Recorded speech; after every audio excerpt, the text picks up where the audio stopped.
सद्गुरु महाराज की जय। आप लोगों की इतनी संख्या है, फिर भी गुरु महाराज का जय जयकार करने में आप लोग कसर कर रहे हैं।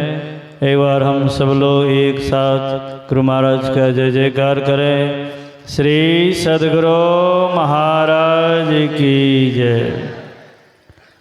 अपने निवास में विराजमान है पूज्यपाद गुरु चरण सेवी गुरु सेवी स्वामी भगरत जी महाराज, पूज्यपाद गुरु चरण सेवी स्वामी प्रमोद जी महाराज एवं विवेकानंद जी महाराज, सबको मेरा बारंबार नमन। मंचासीन तीर्थों को पावन करने वाले सभी साधु महात्माओं को मेरा बारंबार नमन। उपस्थित संवेद समादरणीय सत्संग प्रेमियों सज्जन वृंद, परम आदरणीय माताओं तथा भक्तिमती बहनों, आज हम लोग बिहार प्रांतीय संत मत सत्संग का प्रथम दिन के द्वितीय पाली में बैठकर ज्ञान गंगा में गोता लगा रहे हैं। अभी का जो प्रतिपाद विषय है आप लोग पाठ और प्रवचन के द्वारा समझ ही चुके होंगे। अभी का प्रतिपाद विषय है मानव शरीर की विशेषता। सुन रहे थे भगवान श्री राम गुरुजन पुरुजन विज्ञजन सबों को बुलाकर एक सभा का आयोजन किया। उस सभा में भगवान कहते हैं, बड़े भाग्य मानस तन पावा, सुर दुर्लभ सब ग्रंथ गावा। यह मानव शरीर बड़े भाग्य से मिला है। यह मानव शरीर देव दुर्लभ शरीर है, जिसके लिए देवता भी ललायित है। इसके संबंध में संत तुलसी साहब लिखते हैं, नरतन दुर्लभ देव को सब कोई कहत पुकार, सब कोई कहत पुकार, देव दे ही नहीं पावे। ऐसे मूर्ख लोग स्वर्ग की आस लगावे, पुण्य छीन सोई देव स्वर्ग से नरक में आवे। भरमय चारों खानी पुण्य कही ताई रिझावे। तुलसी तत्मत सतगह स्वर्ग पर करे ककार, नर्तन दुर्लभ देव को सब कोई कहत पुकार। सभी संत महात्मा सदग्रंथ में हम लोग पाते हैं कि यह मानव शरीर देवताओं को भी दुर्लभ है। अब प्रश्न होता है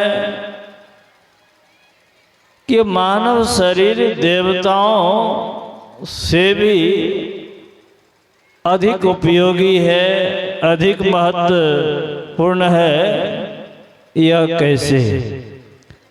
तो हम लोग सुन रहे थे, यहाँ जो मानव पुण्य करता है,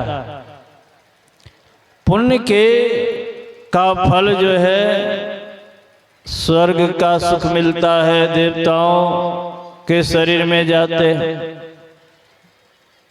लेकिन पुण्य छीन होने के बाद फिर उसे नरक में आना पड़ता है। जो मानव गुरु से युक्ति सीखकर भजन करना आरंभ करते हैं, उसके लिए कहते हैं वह मानव शरीर छोड़ने के बाद स्वर्ग के विशाल सुख को भोगते हैं, फिर नीचे की योनि में नहीं जाते, फिर मानव शरीर मिलता है, फिर गुरु मिलता है, फिर भजन करते हैं और इस तरह से जब तक परमात्मा को प्राप्त नहीं कर लेते तब तक वह बार बार मानव शरीर पाता है।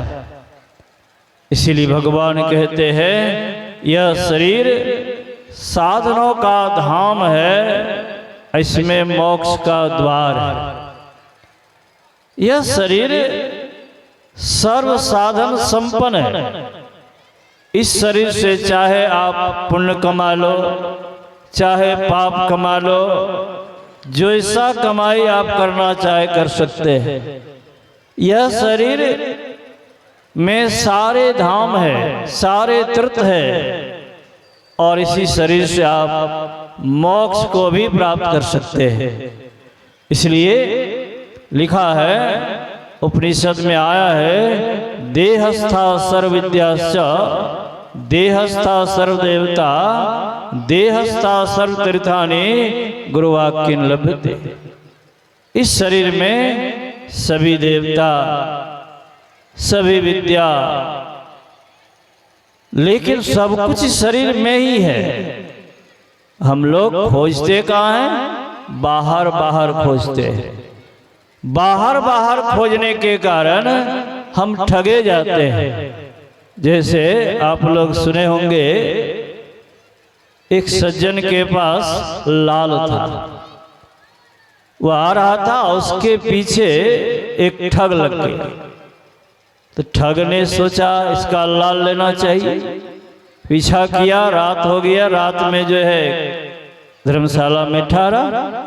संजोग से अब सोचा कैसे लूं, तो जिसके पास लाल था वो समझ गया कि लाल के लिए मेरा पीछा ही कर रहा है। उसे कुछ पैसा दिया, कहा जाओ बाजार से कुछ खा लेना, कुछ मेरे लिए भी लेते आना। वो गया, खाया और लेते आया कुछ। अय्यास जिसके पास लाल था, इन्होंने क्या किया, अपना लाल उसी ठग के गठरी में डाल दिया। अब रात में आराम से सो गया। वह ठग बार बार जो है खोज रहा है, मिला नहीं।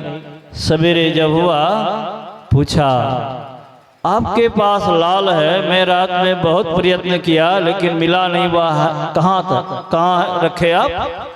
कहा देखिए वह मैं आप ही के गठरी में रख दिया था और आप खोज रहे थे मेरे गठरी में। ठीक उसी तरह परमात्मा हमारे अंदर है। खोजने की कला सदगुरु से जानकर खोजेंगे, अवश्य मिलेगा। सम्याभाव है। मैं इसी समय के अनुसार अपना विराम लेता हूँ। बोलिए श्री सदगुरु महाराज की जय। श्री सदगुरु महाराज की जय।